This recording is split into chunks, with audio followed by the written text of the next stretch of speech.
Thank you for that wonderful standing ovation. They made it easy for me by not giving you chairs. I want to, first of all, say that I'm not going to tell you about a carbon tax or a carbon fee. You already know about that. And I'm not even going to talk to you about climate change, because you already know about that. Except to make one point, which is, don't forget the oceans. And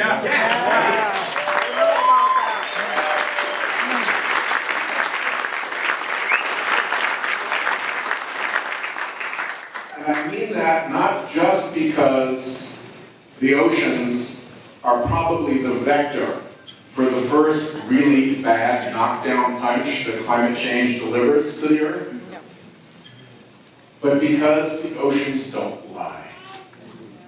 And they make our argument better than anything.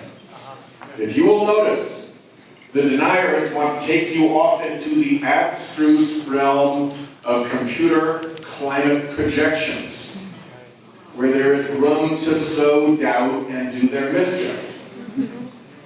Go to a tide gauge. It's basically a yardstick on a pier. It's measured in inches. You can't fool around with that. Go to Narragansett Bay, nearly 4 degrees warmer mean winter water temperature. You measure that with a thermometer. You can't mess around with that. Go anywhere where acidification is beginning to manifest itself. And the technology for determining the acidity is no different than what kids use to make sure that their aquarium is right. You measure it. So unless the deniers want to be the party that is against measurement, and not just against science, we have a good argument in the oceans, and don't forget it.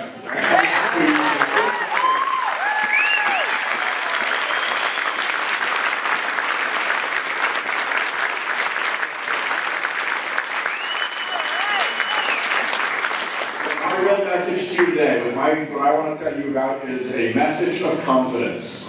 We are going to win this thing. We're going to win it sooner than everybody thinks.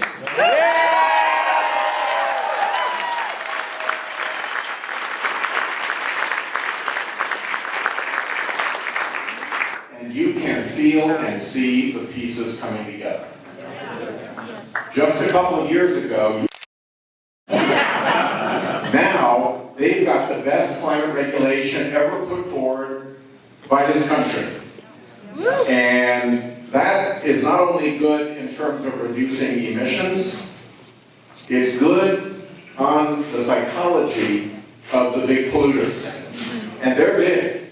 The biggest 50 power plants emit more carbon dioxide than Korea. And for those of you who are Hyundai owners, it's a pretty big industrial country. So if you're the owner of those top big 50 polluting power plants, then suddenly the fact that there's a rule that your long free holiday is over, yes, that changes things.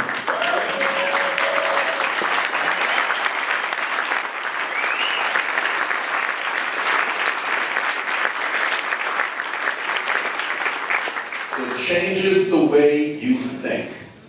Because now you're choosing among alternatives. Regulation, carbon fee, carbon tax, cap and trade. You are no... I think we can work towards a good carbon fee.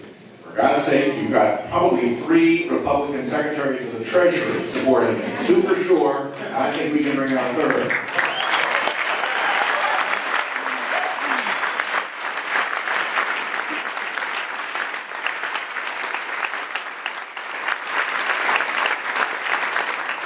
So that is one reason for optimism. Another reason for optimism is that we are recovering now from Citizens United. Think about it. Republican senators who have done good things on climate in the past, campaigned for president on a climate platform, sponsored significant bipartisan climate legislation, voted in the House for Waxman-Markey, spoken out in favor of carbon fees. There is a lot of action that used to exist on that side. It stopped in January of 2010. What happened in January of 2010? The Supreme Court decided Citizens United, the big polluters, the Koch brothers, the big dirty money, the big propaganda operation that they run was ready, and they went to work right away. And the Democrats said, that's wrong, we don't want to do that. Ew. And it took a while before we realized, okay, these are the new rules of the game. We're going to have to play too. That gave them an enormous advantage. An enormous advantage.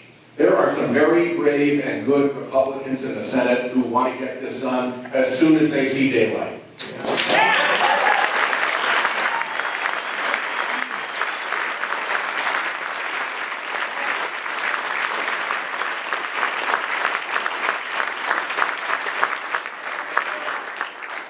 And if they're smart, they will realize that the current position of the Republican Party on climate change will be a stain of infamy if they don't clean it up.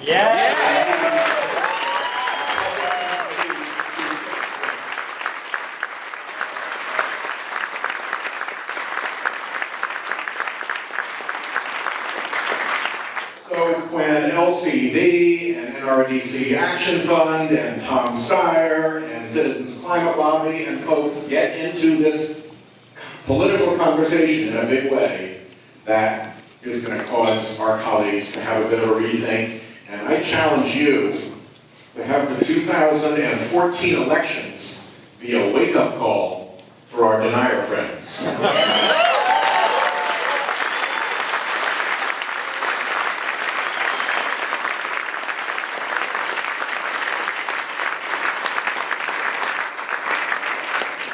Here's the last bit, because it's not just about the attitude of the polluters, although that's having a real phase shift. And it's not just about who's got how much big money on their side, although that's having a phase shift too. It's also really fundamentally about where the American public is. Over the weekend, I was cleaning a big casserole. And I set it down to soak. And it was maybe an inch full of water, about a 2-inch thick casserole, maybe 20 inches across. It was pretty big. We'd done roasted vegetables in it. They stuck to the bottom of the casserole. When you carry something like that, a little tip makes a big slosh. Right? And we're at a point where a little more tip is going to make a very big slosh. Look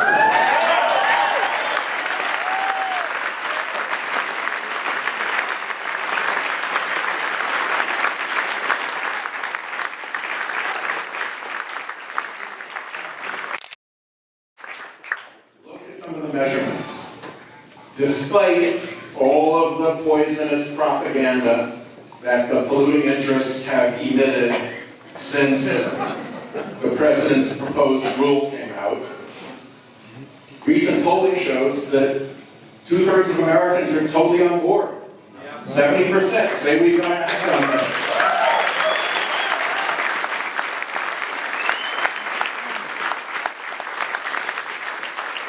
Most Americans say we've got to act on this even if it means my bill goes up a little bit. That's how much I care about this.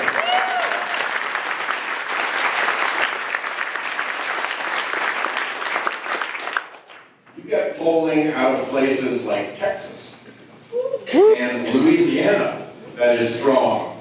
I spoke to a weatherman, a broadcast meteorologist, I think is a better name for them, from South Carolina.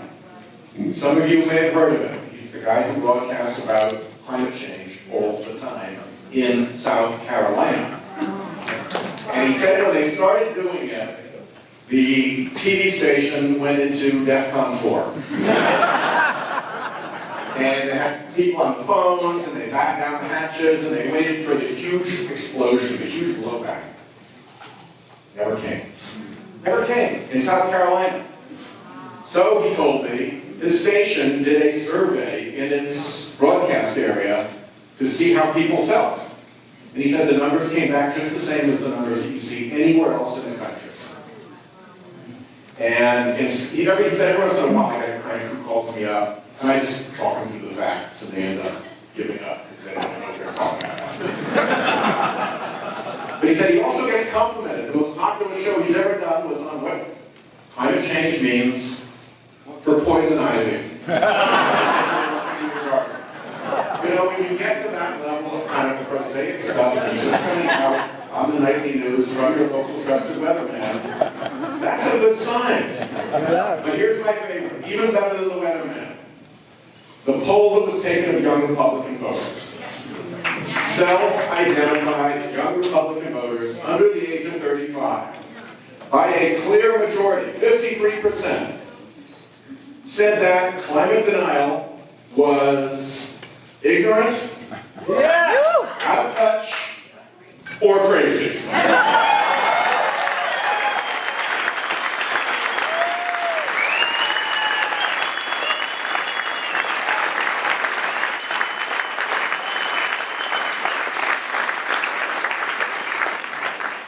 You tell me how long a political party can hold its own when the American people disagree with it by better than 2-1, when its own young cohort think that its position is ignorant, out of touch, or crazy, when it's associated with some of the worst and most mischievous people in the world, and that's going to stick for a while, by the way, and when, just by the way, they are also flat, dead, factually wrong, that's a castle that is built on sand.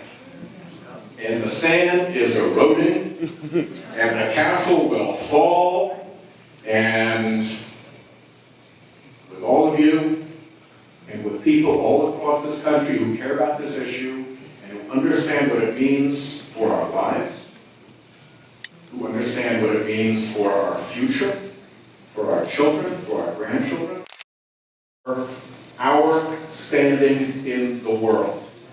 I'm going to close with one last story. I grew up in the Foreign Service. My dad was a Foreign Service officer. We went where we got posted.